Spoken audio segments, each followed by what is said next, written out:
E no bate-papo de hoje, a gente vai conversar sobre educação sexual. Por que que esse assunto é tão importante?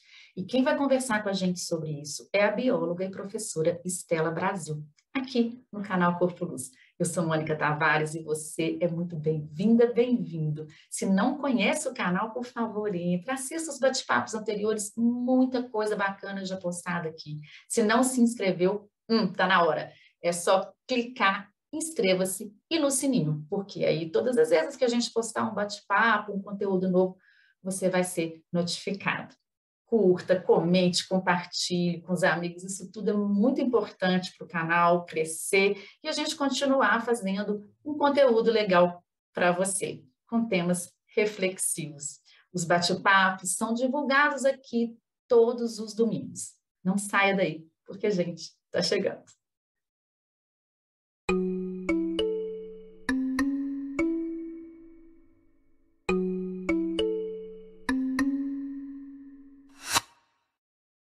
Quem está aqui para o nosso bate-papo de hoje é a querida Estela Brasil. A Estela é bióloga, é professora, é formadora em educação sexual, em empoderamento feminino e enfrentamento de violência sexual contra crianças e adolescentes e muito mais. Estela, querida, seja muito bem-vinda no canal Corpo Luz, um prazeraço você aqui. Muito obrigada. Estou achando muito bom estar aqui com você nesse momento. Eu vou te convidar para a gente fazer uma audiodescrição. Bora lá? Eu começo e depois você? Você topa? Sim. Então, vamos lá. Eu sou Mônica Tavares, mulher negra da pele clara, marrom. Estou vestindo uma blusa de tecido canelado, cor-de-rosa, sem mangas, com um colar de pedras lilás ametista. Meu cabelo cacheado, abaixo dos ombros, está semi-preso para trás. Tenho brinquinhos pingentes também de pedrinhas lilás. Atrás de mim tem uma parede ocre e amarela com a logo Corpo Luz e uma estante de livros. Eu sou Estela Brasil. Não sei nem dizer se eu sou mulher branca ou negra pelas contradições que aparecem na imagem, mas a herança é negra, né? E tenho cabelo grisalho, bem grisalho, branco, mais comprido, tá de escova, de brinquinho vermelho, combinando com o vestido que é de amarelo de estampas avermelhadas e verdes. Tá? Eu acho que eu descrevi tudo. Descreveu. De óculos, estou de óculos. De óculos. Estela, muito bom ter você aqui. Gente, a Estela, olha que coisa louca que é a vida, né? Eu estava em 2019 num congresso, uma apresentação, a palestra e tudo, espiritual, assunto nada a ver com isso aqui. E aí, de repente, uma pessoa vira para trás e fala assim: Você é Mônica? Eu falo, sou. Eu fui sua professora no Colégio Pitágoras. Eu falei: Oi? Eu sou Estela, professora de biologia. Eu falei: Gente, que loucura, gente. Quando eu era adolescente, a Estela foi minha professora de biologia. E muitos anos depois, a gente se encontra assim, e eu fico sabendo com o que a Estela está trabalhando. Falei, gente, Estela, você precisa conversar sobre um dos assuntos que você traz no seu trabalho. Gente, é muito assunto legal. E a gente escolheu hoje o educação sexual, né, Estela? Isso. Então, Estela, antes da gente entrar, eu queria, se você quiser, fala um pouquinho sobre você, quem que é a Estela, né? Para a gente conhecer. Meu nome todo é Estela Mares Brasil Santos. E eu sou bióloga por ter tido um professor no colégio que me despertou para a biologia e isso me fez ter foco só do lado biológico, né? E busquei trabalhar, meu desejo era trabalhar com pesquisa.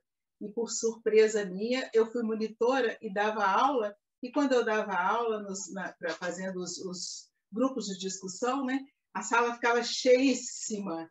Então, e era um pedido imenso dos alunos para que eu pudesse dar aulas, as aulas dos GDs. Né? E aí eles batiam palma para mim, e a gente gosta de palco. Né?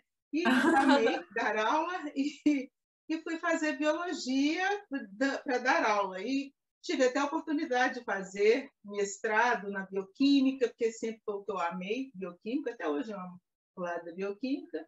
E a vida foi me levando para outros lados. Comecei a dar aulas, né? Dei aula há 32 anos, aula de biologia, e concomitantemente, em 1987, eu comecei a trabalhar com educação sexual. E me convidaram para o grupo, né? O grupo chamava GOSE, Grupo de Educação Sexual, e teve que mudar depois, né? Era muito divertido. Deu certo? Certíssimo. Foram 5 anos de formação, que eu não tenho um diploma de ser especialista em educação sexual, porém eu tenho a descrição de todos os cursos que eu fiz. Foram 5 anos de formação impecável com a Vilma de Souza, que é a minha paixão, né? Que foi ela que me ensinou, na verdade, praticamente tudo, ou me deu a oportunidade de aprender, e mil outras oportunidades que ela também me deu. Sabe? Sou muito grata a essa mulher de visão, né? Que me colocou nisso. E eu continuei, e aí continuo até hoje, trabalhando com educação sexual. Trabalho em vários locais, né? Parei de dar aula nas escolas, porém, dou cursos, já completando esse ano 50 anos de trabalho. Nossa, que lindo, Estela.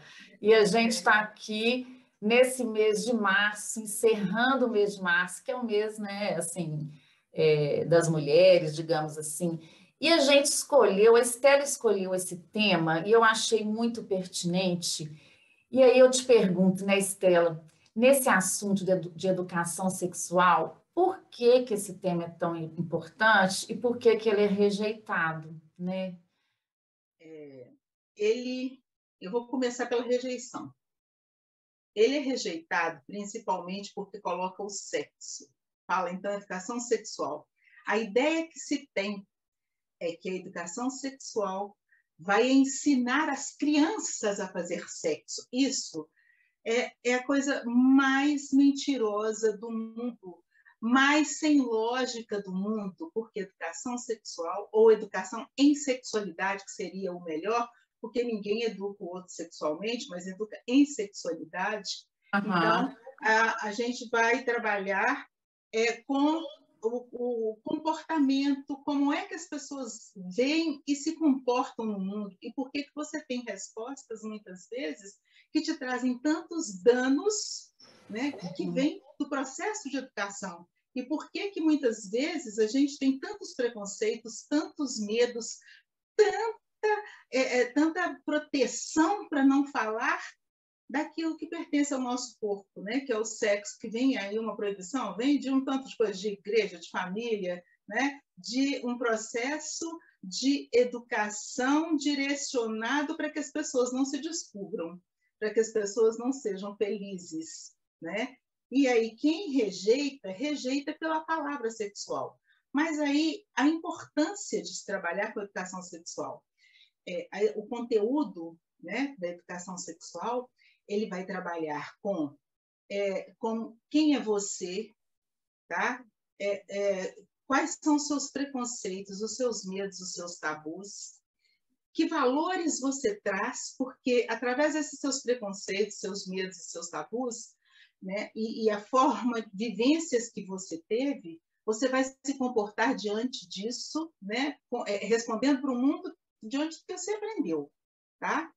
E aí você pode ter respostas que podem negar a vida para você, podem negar as oportunidades. Um exemplo, uma menina que vive num local onde com a família, né, com a avó, bisavó, triavó, vizinho, amigo, ela tem lá seus 10 anos, ela já sabe que todo mundo teve filho com 10, 11 anos, 12 anos, e que isso é coisa de mulher. Mulher é desse jeito mesmo, mulher sofre violência. Então, há uma aceitação de uma situação que deveria ser combatida. Porque se ela tivesse a oportunidade de discutir isso numa escola, por exemplo, se há um abuso dentro de casa, ela não sabe o que é o abuso, ela não sabe o que é o carinho, porque ela não conhece e não convive com as outras famílias, não se discute a respeito disso, e quando ela descobre já é tarde demais, né? Ela ou ele. Mas eu falo normalmente as mulheres, porque são as mulheres que normalmente passam, né, por esse processo de abuso com maior incidência, se bem que os homens ficam calados porque eles têm muito medo, né, das pessoas saberem ele não ser considerado um homem. Então, a importância, a gente, além de trabalhar com esses valores, você trabalha com comunicação, como que eu me comunico? Então, assim, é fundamental essa forma de como a gente se comunica, né?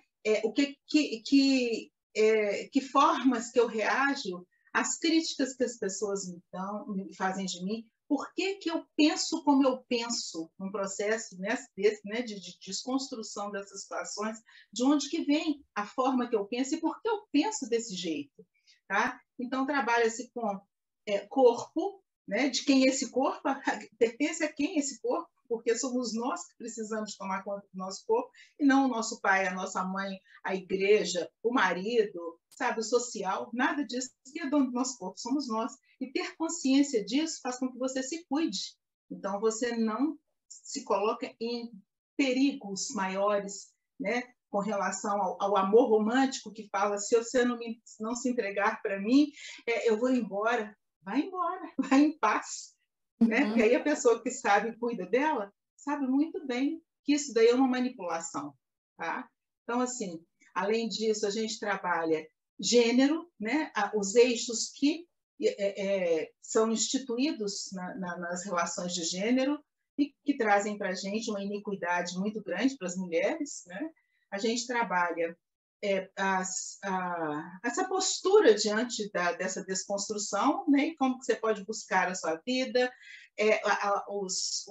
as leis, né, que nos protegem, os direitos, né, que nos protegem, quais são eles, e o projeto de vida, e dependendo, se for em escola, qual que é o perfil e papel do profissional que deve trabalhar isso, trabalho o enfrentamento de violência sexual contra criança e adolescente nesse curso, mas a gente trabalha outras coisas, né? Também diversidade sexual, que é importantíssima, o respeito dentro das escolas, ou dentro de qualquer repartição, ou dentro da vida da gente.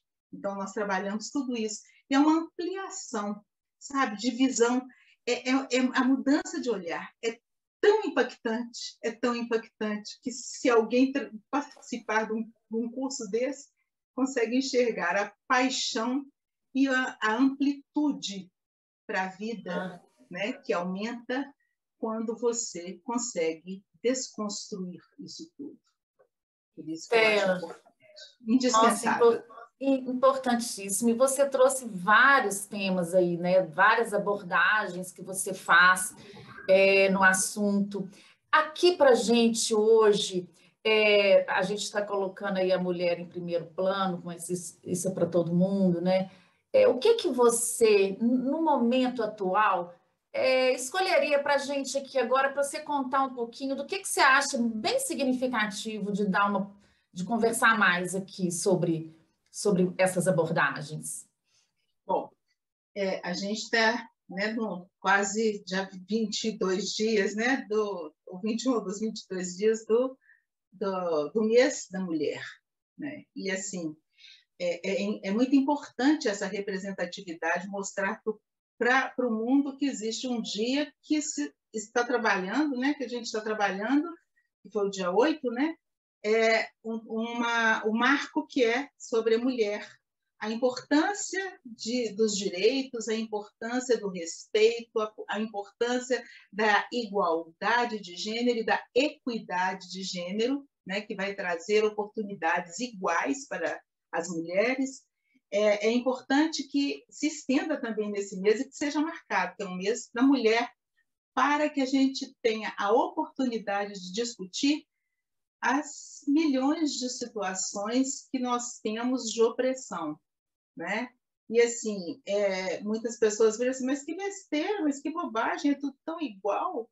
Então, a gente pode só começar a pensar nos obstáculos que temos nós para que a gente possa trabalhar fora, tá? Então, você vê, você tem que deixar a casa arrumada, pensar em alguém, se alguém ficar, quem é esse alguém, que a responsabilidade fica para a mulher, quem é esse alguém, ela é respeitosa, não é respeitosa? Se você tem filhos, vai cuidar dos seus filhos, o que vai fazer com seus filhos? Você vai ter que orientar, ficar de olho, você vai ter que fazer compras, você vai ter que providenciar todas as coisas para que você possa se ausentar. Hoje a gente deixa o telefone celular ligado, né? Às vezes coloca-se até câmeras em casa para poder você ter esse controle. E, assim, a responsabilidade é muito grande. E a gente tem tido criações muito diferentes entre homens e mulheres, né? Hoje tem mudado um pouco e todo mundo vira e fala assim, isso é tão retrógrado, não existe mais isso. Quando eu vou em círculos de conversas, em pessoas que têm um pouquinho mais de dinheiro, um pouquinho mais de formação, aparece logo isso, que é isso? Isso não existe mais. Então, quem tem formação ou tem dinheiro tem preconceito do preconceito, preconceito de falar a respeito de que isso continua existindo mesmo entre as pessoas que estão ali falando não. Tá? E muito, então, assim, né?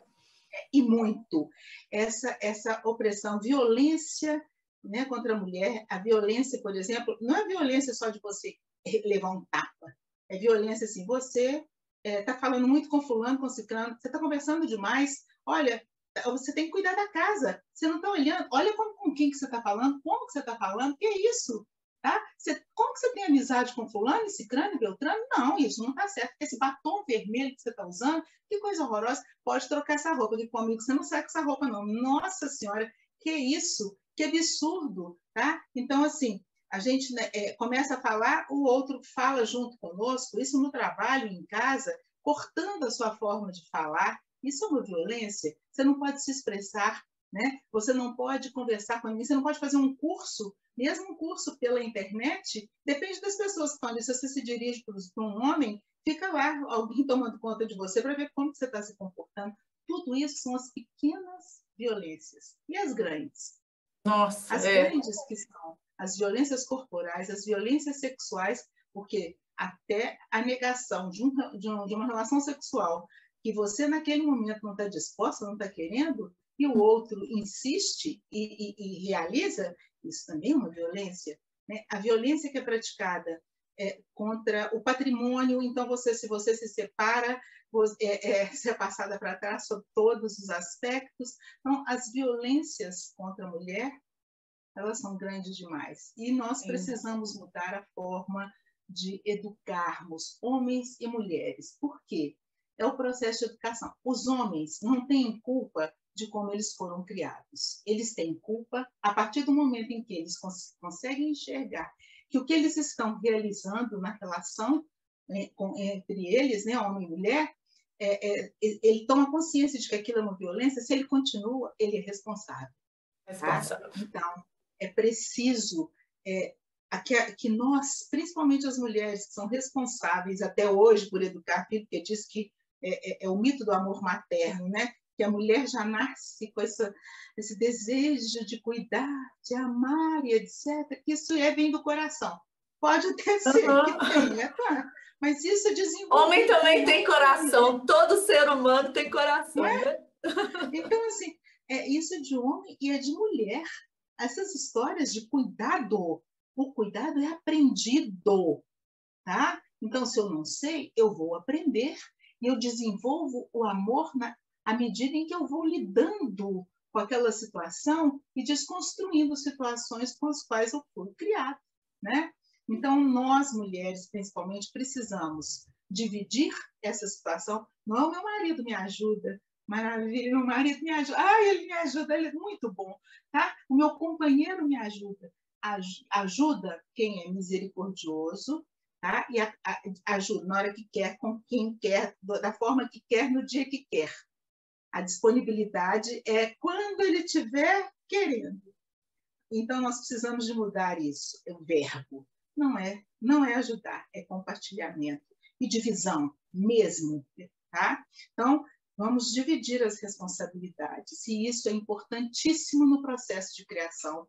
E para tranquilizar a gente, porque a sobrecarga é muito grande. A gente trabalha manhã, tarde, noite, madrugada, sobre todos os aspectos, porque se chamar, ou você tem que estar disponível também, linda, maravilhosa, né, para o marido, ou para o companheiro, ou para a companheira, que ainda existe isso também, né? Então, das exigências, você que participa dos encontros de comunidade, é você que tem jeito para isso. Você tem tanto jeito para isso, mas olha, eu não tenho jeito não, eu não vou, porque eu não consigo conversar do jeito que você conversa. Então, assim, aí as coisas estão desse jeito, mas nós precisamos mudar esse quadro, porque esse quadro é de sofrimento. Nessa pandemia, tem cidades que eu trabalho em que a violência sexual, primeira violência contra a mulher aumentou cerca de 400%, tá? E a violência sexual no mesmo caminho. Então, é preciso pensar sobre isso. E a violência sexual não aumentou só contra as mulheres adultas, não, contra as crianças e adolescentes dentro de casa. E, principalmente, o elemento social que é mais afetado com isso é sempre a mulher. Tá? Então, as mulheres estão sempre em número muito maior nas pesquisas, né, com relação à violência sexual. Então, assim, é de suma importância que a gente trabalhe isso e que fortaleça o pensamento e a ação de instituir dentro das escolas a educação sexual. Nós precisamos que todos saibam se defender, porque a educação sexual vem mais com o intuito de que a pessoa possa ter condição de saber onde denunciar, para quem denunciar, que são assuntos que não devemos nos calar, são assuntos que nós devemos falar, pedir socorro, pedir ajuda de todas as formas. Tá? E se eu não sei que eu estou sendo abusada, que eu estou sendo violentada, que eu estou com excesso de trabalho abusivo, se eu não sei disso, se eu não sei a quem recorrer, eu vou achar a normalidade nisso, que isso é normal para todas as mulheres. Se todas vivem desse jeito, uma outra que não, ela é exceção. Ela nem sei, né? Então, se não pode ser exceção, sabe? A gente precisa de ter vida boa. Todos nós temos esse direito. Você está falando de educação, né, Estela? Educação. E é reeducação, reeducar. Porque nós fomos educados num tipo de sociedade e num tipo de maneira, de família, de criação. Ou seja, isso tudo que você está falando, é necessário que a gente possa refazer, reconstruir isso, porque não está legal, né? Não está legal essa educação. E educação, quando você diz dessa importância da educação sexual, é isso, é trazer essa série de abordagens que você trouxe dentro deste tema, porque não é falar de sexo, como você disse, é falar de uma série de coisas que estão juntas e que fazem parte de um universo que é preciso falar sobre ele.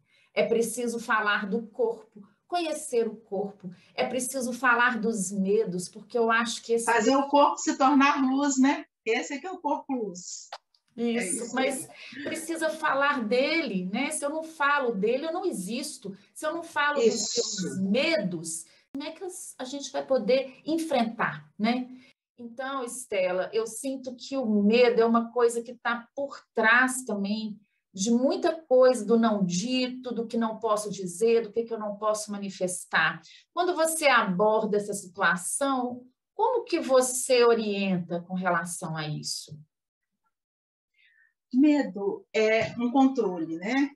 Nós fomos submetidas e submetidos no mundo à questão do medo. O medo porque a gente se sente culpada e a culpa nos paralisa. E quem nos culpa sabe muito bem como é que se faz com esse controle todo, né, a respeito do medo, para que eu possa te segurar, tá? Que você não fale, que eu continue sendo quem eu sou, que eu continue com os meus processos de tortura, tá? E aí a gente sente que alguma coisa nós fizemos que a gente é culpado daquela situação, e nós ficamos sempre procurando onde foi que eu falhei. Ah, eu devo ter feito isso. Ah, vem da minha criação.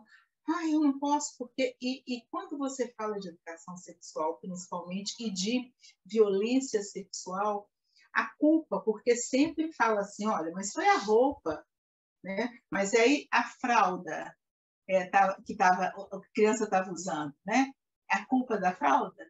Então, porque ela não, né, ela não sabe, não tem nem consciência disso, porque existe o abuso, inclusive, de crianças. Né? Então, assim, foi a roupa, foi o jeito, passa aquele batom vermelho, aí, ó, você está usando esse batom vermelho, olha a tentação, vai mudar o jeito, olha o olhar seu como deve ser. Então, assim, a culpa está em você, que não sabe fazer escolha de como se vestir, de como se comportar, de ser insinuante.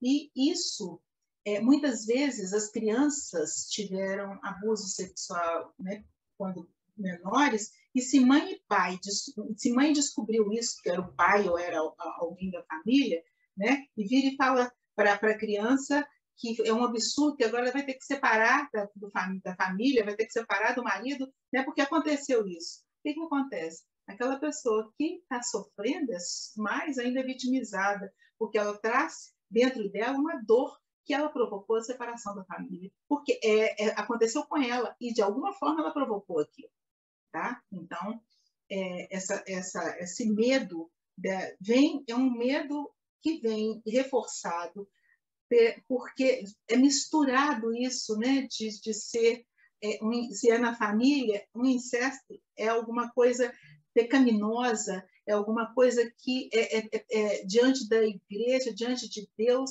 é algo que é inadmissível. Então, não se fala a respeito disso, vira um tabu, né? A gente sabe muito bem o tabu, tudo aquilo que todo mundo sabe, ninguém fala, todo mundo reage para não entrar no tabu, né? Para não discutir, e vai levando em frente. Mas isso tem trazido acomodação das situações por parte dos abusadores, dos violentos, e tem trazido para nós a maior carga de sofrimento e de pensar que nós somos as escórias do mundo, que a gente tem que purificar nossos corpos, nossas almas, etc., através do sofrimento. Não, Deus não fez a gente para ser sofredora, não. Tem uma música do Caetano Veloso que eu acho muito bonita, que a gente é uma estrela, nós temos 5 pontas, cabeça, 2 braços, 2 pernas, a gente é estrela. Nós viemos para brilhar, por isso é que a gente tem processo de educação, né? Processo de educação é para fazer burilar isso, para burilar, para a gente ficar cada dia melhor. E o Caetano, eu vou completar, o Caetano também diz, gente é para brilhar, não para morrer de fome. E fome significa não só a fome da comida, mas a fome da educação, do conhecimento, né, Estela? A fome por dias melhores, mais abundantes, né? Você tem fome de quê? Né? Então, a Marisa Monte traz lá para a gente. Você tem fome de quê? Então, assim, a gente não quer só comida, a gente quer bebida, como é que é? Diversão e arte. Balé, né? Diversão e arte. A gente não quer só comida, a gente quer saída para qualquer parte. Então, você imagina, a pandemia nos mostrou isso claramente. Se não fosse a arte, se não fossem vocês que trabalham com a arte, nós estaríamos perdidos. Música, filme, teatro em casa, as lives, né, com as belezas, as pinturas, as diversões, o circo, tudo isso, o livro, né, que nos traz tantas belezas. O que seria de nós? Tá? O que seria de nós nessa pandemia que não podemos sair? Eu mesma fiquei presa dentro de casa, presa, 6 meses sem sair. Saí, fui para um sítio, não tinha ninguém, também a mesma coisa. Então, assim, imagina como que, né, foi e tem sido. Agora que a gente está começando a sair, né, e voltando a respirar, olhar o lado de fora, mas mesmo assim contando com a arte, porque sem ela, minha filha, não tem nada. Né? Estela, você tinha mencionado para mim ODS, Objetivos de Desenvolvimento Sustentável. O que vem a ser isso? E por que isso tem a ver com a mulher? Bom, quando a gente estava conversando, eu tinha falado a respeito dos temas, né, que a gente trabalha dentro de sexualidade. Então, são muitos temas, né, que a gente trabalha, como, por exemplo, os processos de mudança, infância e adolescência. Eu estou voltando para que a gente possa chegar nos ODS, tá? Tá. A comunicação, o corpo e sexualidade, que eu até já falei, já citei, né? Gênero, vulnerabilidades, violência sexual e educação sexual. E quando a gente fala desses conteúdos, as pessoas pensam normalmente, essas escolas são muito moderninhas, querendo trabalhar, por exemplo, sexualidade, né? Uma coisa assim que não tem nenhum valor. Para que a criança vai querer? A criança, um adolescente, eles chamam de criança, coisa que os meninos mais têm birra disso. Criança vai saber sobre sexualidade, sexo, etc. Né? Antes de mais nada, é preciso pensar, o Brasil sempre não, né? De uns tempos para cá, esteve dentro de um conjunto de países que estava em processo de desenvolvimento, né? E assim, bem adiantado com relação a isso. E desde a década de 70 para 80, nós começamos a participar de uma série de processos para que alavancasse o desenvolvimento das meninas. Porque em muitos países, o que se via e o que se vê é que as meninas estão sempre atrasadas no processo de educação. São elas que deixam a escola para poder ajudar a criar os irmãos, são elas que deixam as escolas para poder casar, para cuidar de filho. A gente tem, por exemplo, situações, né? A gente nem fala quase, você me lembra de voltar no ODS, porque às vezes eu esqueço, tá? Então, as meninas, São Paulo, por exemplo, né, que está no Sudeste e é considerado é a maior cidade, né, que a gente tem em Belo Horizonte, meu Deus, no Brasil, e que a gente tem avanços enormes. O número de casamentos de meninas é o maior da América do Sul, lá em São Paulo.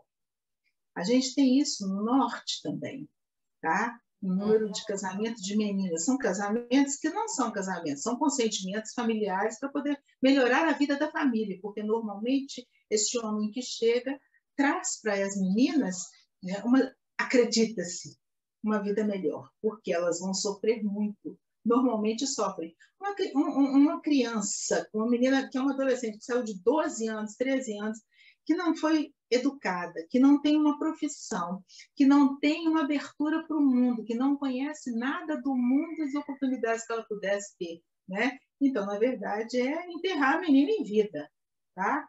Esse casamento precoce. Então, é preciso pensar nisso. E houve muitos congressos internacionais, né?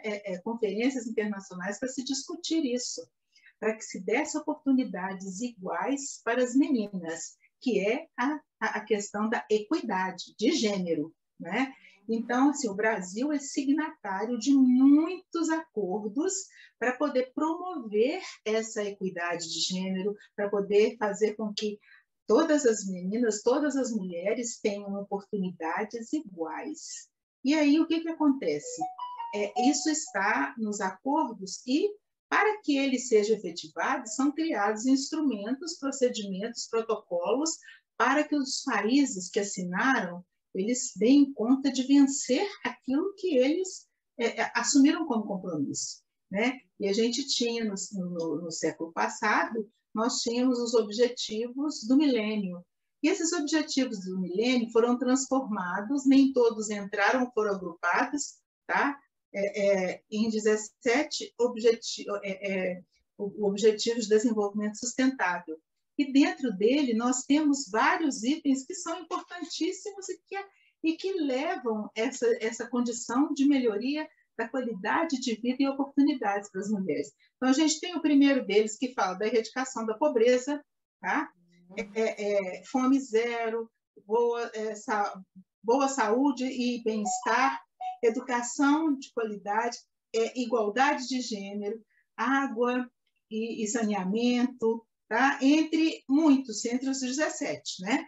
Eu falei só desses primeiros aqui, só para ver que a gente está dentro desse processo, né? Quando se fala de equidade de gênero, de fome zero, né? De erradicação da pobreza, quando as mulheres estão à frente do processo econômico da família, normalmente o sucesso é muito grande. Tanto que o Bolsa Família, quando veio, quem recebia o Bolsa Família eram as mulheres, né? Então, assim, eu trabalhando lá no norte, amo o Pará, tá? Amo e sou muito grata de ter trabalhado lá, porque o que eu aprendi lá de humanidade é uma coisa... Imagino. Coisa que não tem nem tamanho, tá? Então, o que aconteceu? As mulheres que sofriam muitos abusos, violências dos maridos, né? E assim, a aparência já demonstrava o sofrimento, tá? O corpo já diz, né? Então, quem sabe fazer leitura corporal não precisa de muito para poder saber do que está acontecendo. As mulheres se libertaram do sofrimento, formaram associações, cooperativas, e elas se libertaram da dor, sabe? Então, assim, coisas maravilhosas acontecendo, né? E então, a cabeça, normalmente, que é voltada para esse ajuste da família, oportunidades para a família, administração do dinheiro, para que dê para tudo, quem faz isso é a mulher. E faz com, sabe, com um amor muito grande, colocando igualdade de divisões naquele dinheiro para que tenha prazer, tenha alegria, tenha diversão, tenha alimentação e tenha educação. Tá?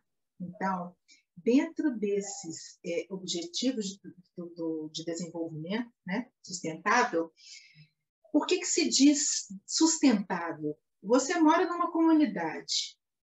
Se há uma melhoria da qualidade de vida de cada família, de uma família, de outra, isso causa impacto positivo na comunidade, tá? E que vai levar a uma abertura para o processo de educação dos cuidados com o corpo, do cuidado com a casa, do cuidado do local, e isso faz com que entre no jogo todo um processo de revitalização daquele local, sabe? Com mais beleza, com mais vontade, com mais alegria, com mais disposição para todos. Isso a gente não pode negar. Então, é importantíssimo que a gente trabalhe esses objetivos de desenvolvimento sustentável, né?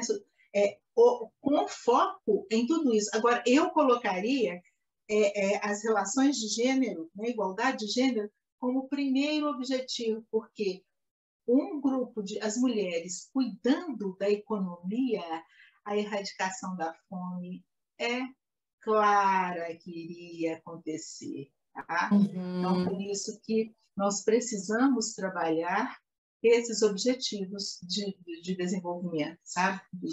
Do milênio agora, nós precisamos disso.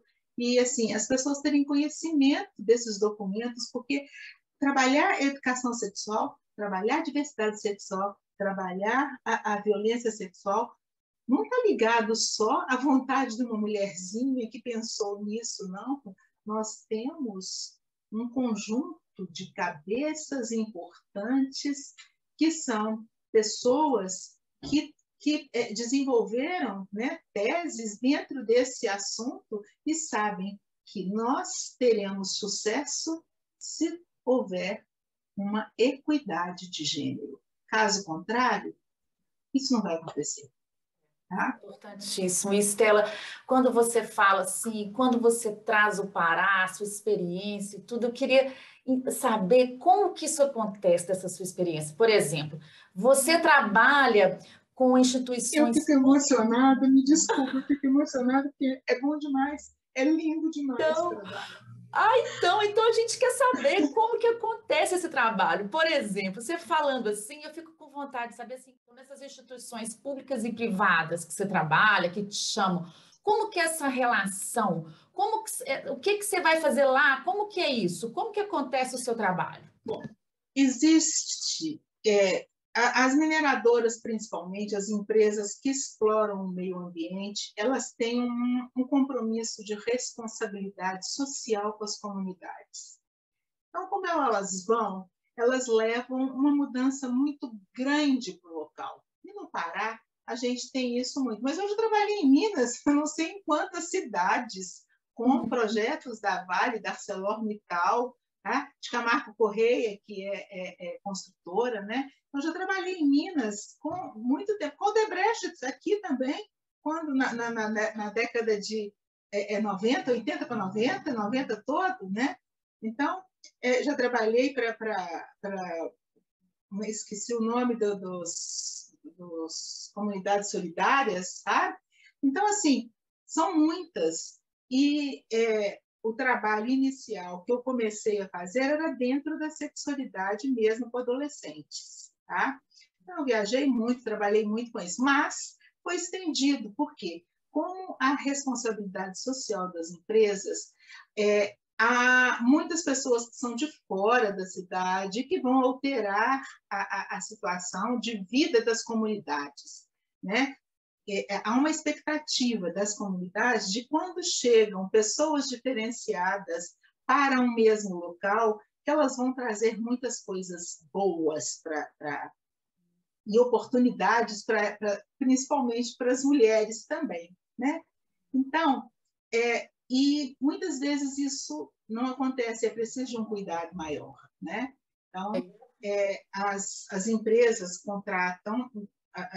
me contratam, eu sou terceirizada normalmente, uma empresa é contratada para fazer um trabalho dentro daquilo que se espera, né, hoje é trabalhar com os ODS, trabalhar com sustentabilidade, trabalhar com as comunidades dessa forma, né? Porém, o que acontece? É preciso trabalhar com as pessoas, principalmente os homens que estão dentro de uma mina, para que eles possam saber, né, com relação ao que protege, as leis que protegem as mulheres e as crianças com relação a uma violência, a um abuso, né? Que consequências que isso pode trazer para a vida deles. Então, eles precisam saber disso. E, normalmente, a gente trabalha com os gerentes focais, que são aqueles que vão levar para os funcionários da ponta aquilo que a gente está levando. Então, o trabalho é sobre doenças sexualmente transmissíveis com eles, né? Sobre o corpo, gênero e sexualidade, tá? De uma forma geral.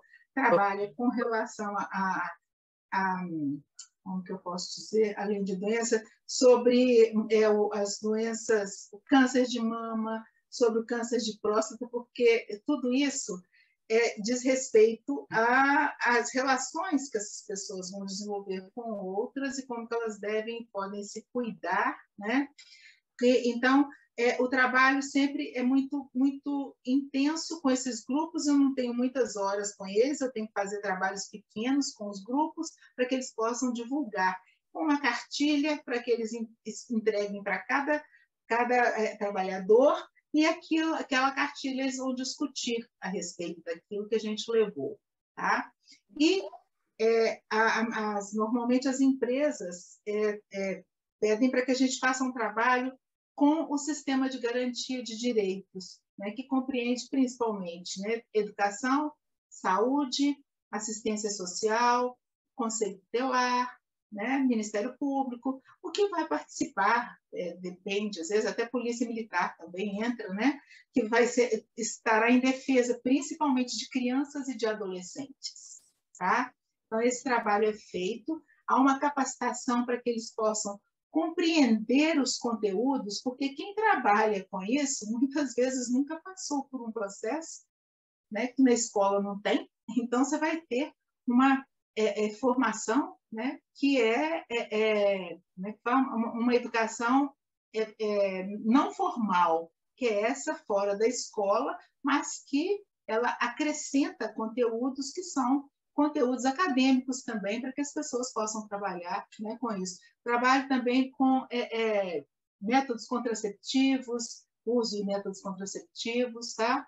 Tudo isso. Então, ótimo. aí as Bacana empresas demais.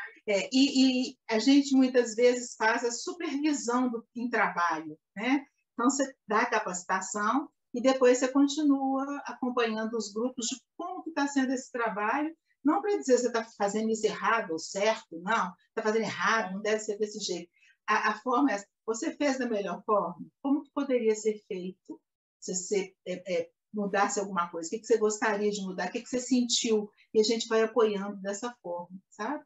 Então, eu fico muito vinculada às pessoas, porque é um trabalho tão lindo, tão lindo, tão lindo, que elas se desconstroem, porque muitas vezes quem trabalha com atendimento a crianças e adolescentes que sofreram violência sexual e nunca tiveram oportunidade de falar.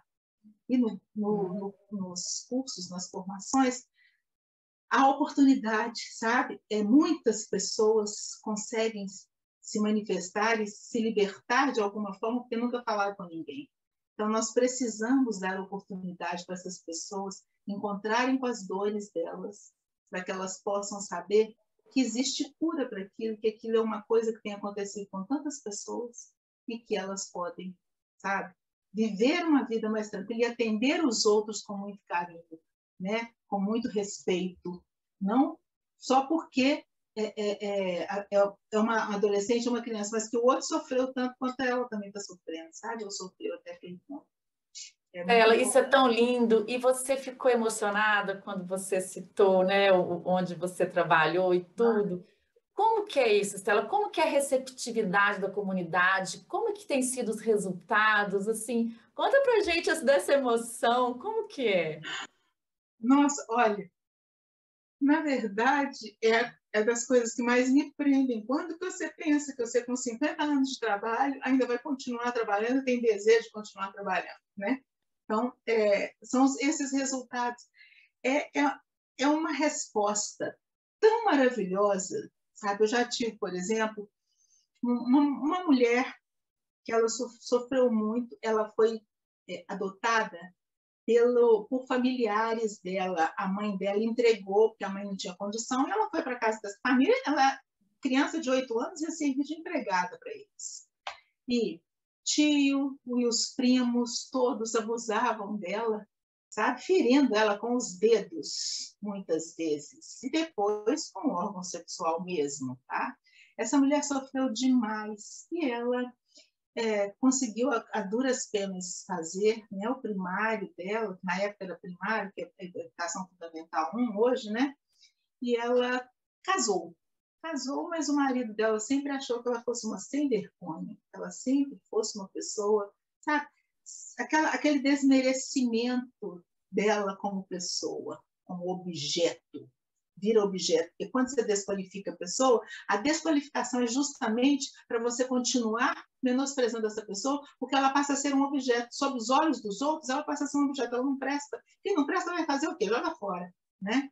Então, é importante pensar nisso, muito.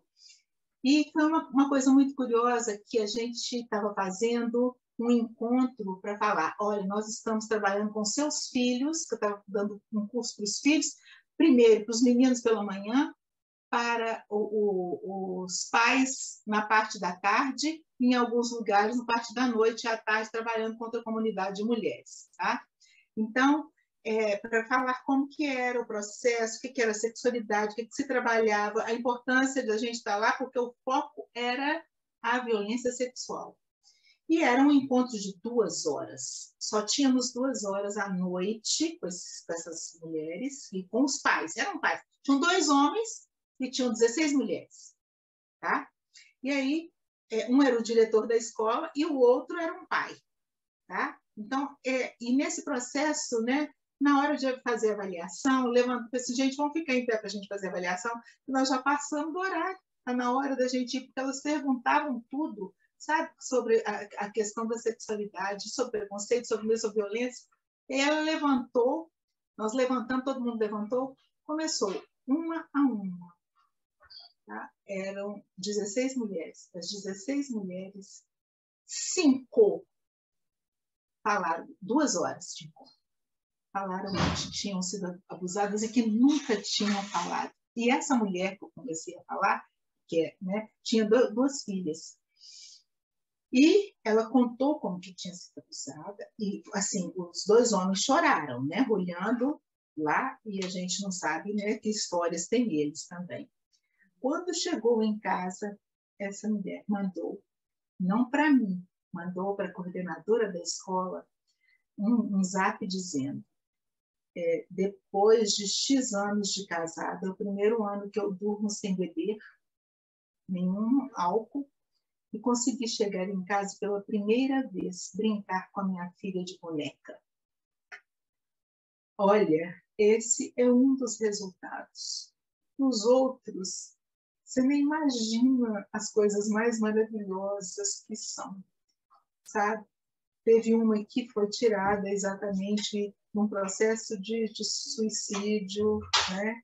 Uma não, a mais que ficou mais próxima, né? E que foi um processo muito doloroso, até que ela foi encaminhada, veio a Belo Horizonte, fez constelação familiar, encaminhei para psicóloga, encaminhei para psiquiatra, daqui eu fazendo todas as coisas para lá. E hoje ela tem uma vida absolutamente feliz, tranquila. Ela era magrinha desse jeito, assim, tá? Feliz, trabalha com palestras dentro desse processo. Olha, é muita gente, Imagino, muitas histórias, né? Muitas histórias, né, Estela? Que legal. E me conta uma coisa, em termos de políticas públicas, o que tem sido feito no país para que esse tipo de trabalho cresça e aconteça? Bom, nós temos uma das leis, né, mais importantes, a da Marinha da Penha, que precisou de sofrer tanto para poder ser reconhecido que isso acontece, né? A Marinha da Penha, a gente tem aí situações que foram aumentando com relação ao agravamento de análise, né, de caso para que os homens sejam, que fazem violência, que sejam incriminados mesmo, que passem por processos, né, de culpabilização e etc. dentro da lei. Né? Então, essa é uma das leis que mais funciona. Nós temos uma série de leis no Brasil que o papel aceita tudo, né? Então, a gente tem coisas maravilhosas, mas que não saem do papel. A gente agora está aparecendo... Eu participei de uma atualização da OPAS, que é a Organização Pan-Americana de Saúde, sobre métodos contraceptivos. Já tem 5 anos que o Brasil não atualiza, e há 5 anos saíram métodos contraceptivos que podem ser aplicados, inclusive em adolescentes, para que elas não corram tantos riscos, no caso de engravidar, né? Mas de doença sexualmente transmissível, isso daí acontece. Né? Pode acontecer porque não se incentiva o uso da camisinha. E ainda tem uma coisa muito grave com relação ao uso da camisinha, né? Porque os homens dizem que é chupar bala com papel e que se você não transar comigo sem camisinha, eu não vou ficar com você. E as mulheres falam assim, não vai, então eu permito. Por isso que precisa do fortalecimento. Vai embora, vai em paz, tranquilo, porque eu estou me protegendo. Se você sabe disso, você diz não. Né? Então, nós temos, por exemplo, processos que eu vi de métodos contraceptivos que podem ser aplicados nas mulheres e que valem por 5 anos, principalmente nas adolescentes, para que elas não corram o risco de ter uma gravidez que as tire do projeto de vida, para que elas possam chegar a ter pelo menos 11 anos de formação escolar, o mínimo, né? Para que elas tenham condição de ter uma formação que garanta a elas uma análise de situações, né, com conhecimento, inferências, ensinar para quem os filhos, etc., no mínimo 11 anos. E isso a gente não tem no Brasil. A gente no Brasil vai normalmente de 5 a 7 anos. Nós não temos, então, sabe, esse cuidado maior com o processo escolar, né? Então, assim, com relação a esses insumos para os métodos contraceptivos, é uma coisa muito curiosa. A gente tem as leis, tem aí as políticas públicas, tudo mais, só não chega o dinheiro lá para poder se efetivar, tá? Só não chega o dinheiro para autorização, né, de médicos, de enfermeiros que atendem, né, e tratar as pessoas, por exemplo. Você imagina quem recebe crianças não, que criança não faz sexo, e é uma coisa que precisa ficar bem clara. Sexo abaixo dos 14 anos, né, é abuso de vulnerável. Então, está dentro da lei, muito caracterizado, e tem assim, processos de escalonamento dependendo da violência que acontece. Então, criança não faz sexo, isso daí é mentira, não temos nada, nem ninguém que trabalhe com isso para poder facilitar, tá?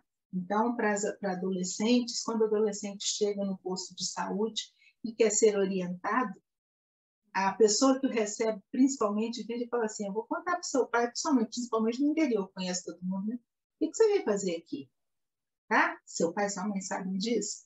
Então, nós precisamos de saber trabalhar, inclusive, com as pessoas que recebem os outros nos postos de saúde, né? na assistência social, saber, eles têm que ter esse conhecimento, coisa que nem se pensa se os profissionais não têm orientação a essas pessoas. Então, assim, nós temos muitas políticas públicas, porém, para que elas saiam do papel, o povo tem suado, principalmente as que trazem avanços para as mulheres, tá? Elas precisam ainda de muita luta. E fala-se luta porque nenhuma política até hoje chegou de graça. Não chega de graça, só chega por processos de movimentos femininos, de exigências dos grupos, né, femininos, para que isso aconteça, de força de movimentação para serem criadas, né, as políticas públicas que vão proteger as mulheres. Ela, algo a dizer com relação a esse momento conservador? A esses momentos conservadores?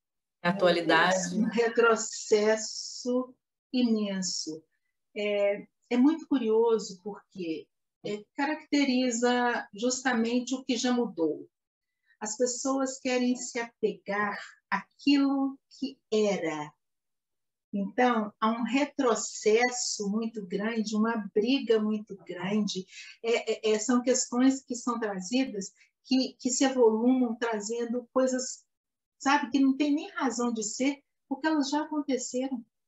Se já aconteceram, não adianta você segurar, tá? Não adianta você vir com um moralismo horroroso. Todo moralista, você pode saber, todo moralista, você vai buscar alguma coisa que ele está tentando esconder, né? Então, é o medo de que ele seja exposto também, tá? Então, eu penso desse jeito. Por isso que ele luta contra, né? Porque ele está fazendo, mas faz escondidas. E as coisas vão acontecendo e ele tem medo. É o caso, por exemplo, das violências que nós temos, né? Principalmente contra os homossexuais, os transexuais. O Brasil ocupa o primeiro lugar no mundo de assassinatos de gays, né? De trans, principalmente de pessoas trans. E isso é um primeiro lugar vergonhoso, né? É uma vergonha. A ciência traz para a gente que quem está assassinando, ele normalmente mata a imagem dele, né? Ele morre de medo de ser aquilo que o outro já conseguiu ser. Então, ele não consegue entender que ele está matando uma pessoa, né? Ele está matando uma imagem que está na cabeça dele. Então, é uma coisa muito séria, muito séria. Séria, complexa, e por isso a gente entende o motivo de você estar aqui agora, né, para falar disso. Então, quando a gente pergunta por que que esse assunto é tão importante, por tudo isso, né, Estela? Você vê, é pouco tempo que eu falei para você, e falei atropelado, né? Não falei todas as coisas que a gente precisa de trabalhar nesse tema, mas eu acredito que, assim, vieram as coisas mais importantes para que se pense e repense sobre um processo de educação sexual. A violência sexual contra as mulheres, por exemplo, as meninas, né? A gente fala no Brasil, são normalmente familiares, tá? Se você não olhar o Brasil todo, né, varia a quantidade, a porcentagem de pais que abusam, né? Porque isso daí vai variar mesmo. Você faz um somatório, você vai ter variação, tá? Então, a maioria está dentro da família. Pai, padrasto, às vezes irmão, tio, mas mais pai e padrasto. Então, assim, fala assim, educação sexual é a família, papai e mamãe que tem que ensinar. A gente tem que pensar, será que vai ensinar na prática? Então, isso não é educação sexual, isso é violência sexual, né? Então, é preciso pensar sobre isso muito. É muito extenso, muito complexo, e é muito bom poder tocar nesse assunto para expor a gravidade que a gente pode estar nela e também como os recursos para a gente melhorar isso e sair desse lugar que a gente se encontra, né, Estela? Então, querida, a gente está chegando no fim e eu queria te perguntar se você gostaria de divulgar alguma coisa, indicar leituras para quem está nos assistindo. Eu acho, a gente tem algumas leituras que eu, inclusive, até coloquei aqui para eu não esquecer, né? Que eu já até falei um pouco a respeito. Uma delas é a mais importante, que é O Segundo Sexo, que é da Simone de Beauvoir, que é assim alguma coisa importantíssima que demonstra para a gente em que lugar estamos nós nesse processo de evolução nosso social. Tá? Uhum. A gente tem a outra, que é da Elizabeth Badinter, Um Amor Conquistado, o mito do amor materno. Esse daí tira do trono essa história de que são as mulheres que nasceram para ser mães, para cuidar dos filhos, cuidar das fraldas, cuidar da amamentação. Amamentação que não é no peito, qualquer pessoa, principalmente o pai, pode fazer, né? Então, esse mito que foi criado, que o amor materno nasce conosco, tá? Então, é importantíssimo. Nossa, a gente tem a história da sexualidade, 1, 2, 3, de Foucault, sabe? E, assim, são construções, né, que foram feitas e que continuam aí sustentando esse processo que temos nós.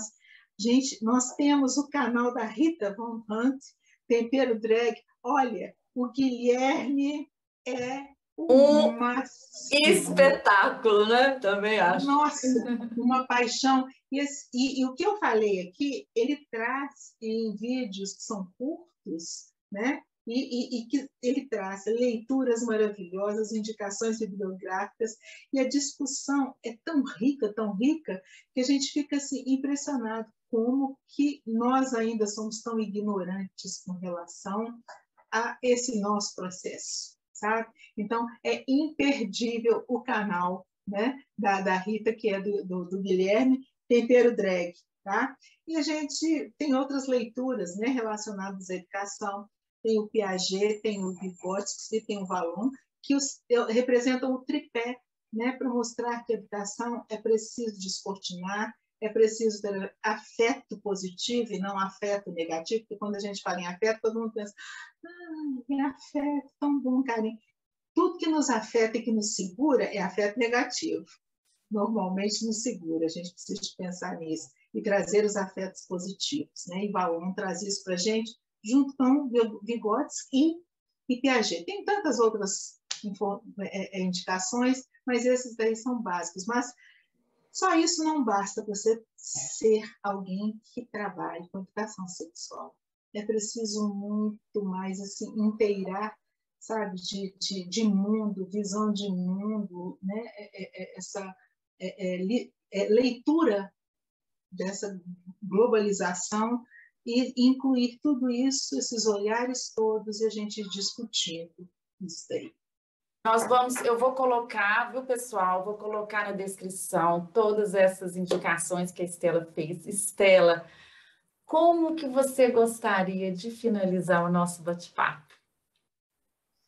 Olha, a minha finalização é essa, que é preciso a gente descortinar esse mundo para as meninas, é preciso que os homens saibam, né, que somos todos seres humanos e a educação precisa de ser tanto para os homens quanto para as mulheres, porque se são os homens que estão trazendo tanta violência para a gente está consentindo que essa violência continue, a educação precisa ser para os dois. E precisa ser educação sexual, porque ela educa o visceral.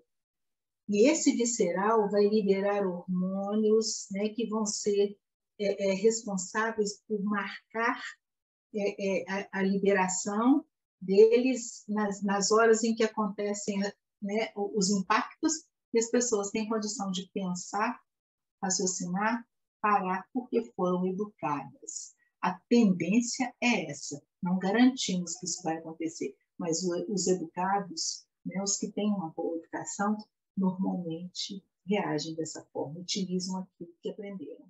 Eu quero trazer para vocês um verso de Alberto Caeiro, né, que na verdade é o Fernando Pessoa, que eu acho que ele encaixa direitinho em tudo que eu trouxe, e dentro da educação em sexualidade. Tá? Procure despir-me do que aprendi, procure esquecer-me do modo de lembrar que me ensinaram, e raspar a tinta com que me pintaram os sentidos, desencaixotar as minhas emoções verdadeiras, desembrulhar-me e ser eu.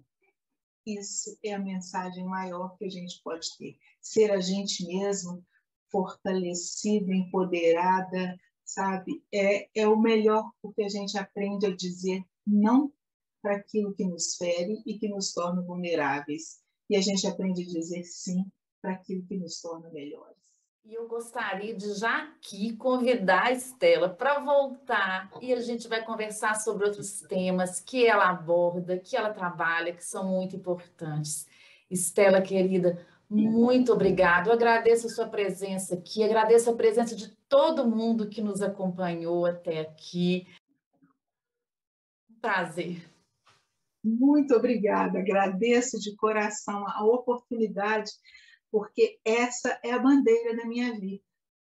Eu luto para que as pessoas se conheçam, para que as pessoas possam se proteger, que as mulheres possam se proteger e saber que a gente tem uma potência muito grande, que nós precisamos desenvolver a nossa autoestima, que a nossa autoestima ela é uma das coisas mais importantes para que nós possamos aproveitar as oportunidades. E dentro de uma educação em sexualidade, nós vamos trabalhar isso, que é uma base do autoconhecimento.